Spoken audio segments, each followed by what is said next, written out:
Hello everyone, welcome to my page.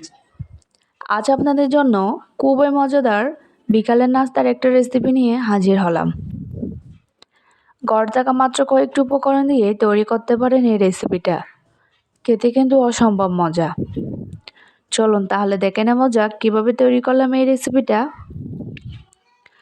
তো এর জন্য প্রথমে আমি নিয়ে নিব 2টি সিদ্ধ আলু। এবার আলুগুলোকে খুব ভালোভাবে ম্যাশ করে নিব। আলুগুলো ম্যাশ করা হয়ে গেলেই এখন এর মধ্যে দিয়ে দিব লবণ আর ধনিয়া পাতা কুচি। এখন সবকিছুই খুব ভালোভাবে মেখে নিব। মেখে নেওয়ার পর বাটিটা এক সাইডে রেখে দিব। এখন এখানে নিয়ে নিব 2 পিস পাউরুটি। পাউরুটির সাইডগুলো আমি আগে থেকেই কেটে রেখেছিলাম। এবার পাউরুটি স্লাইসগুলোকে একটু বেলে নিব। তারপর এখানে দিয়ে দিব 1 চামচ মেখে রাখা আলু। তারপর চামচের সাহায্যে আলুগুলোকে পাউরুটির চারদিকে ছড়িয়ে দিব। আপনারা চাইলে এই কাজটা হাতের সাহায্যেও করতে পারেন। এখন এখানে দিয়ে দিচ্ছি কিছু কাঁচামরিচ কুচি। এবার পাউরুটিটাকে রোল করে নিব। পাউরুটিটা রোল করা হয়ে গেলেই সাইডে রেখে দিব।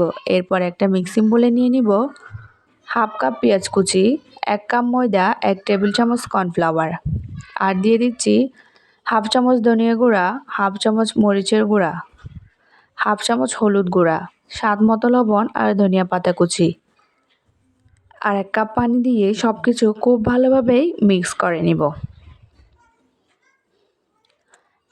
এখন এখানে পাউরুটির রোলগুলো দিয়ে ভালোভাবে কোট করে নিব।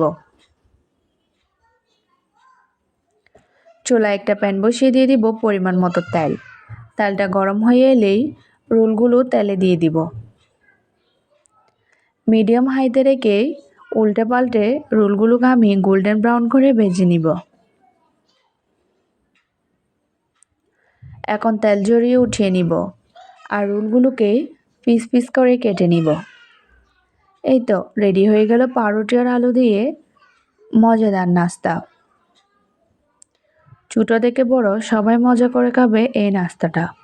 তো কেমন লাগলো আজকের আমার এই রেসিপিটা অবশ্যই কমেন্টে জানাবেন।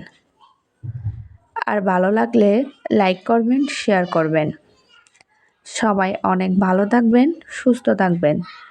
আজ এখানে বিদায় নিচ্ছি। আল্লাহ হাফেজ।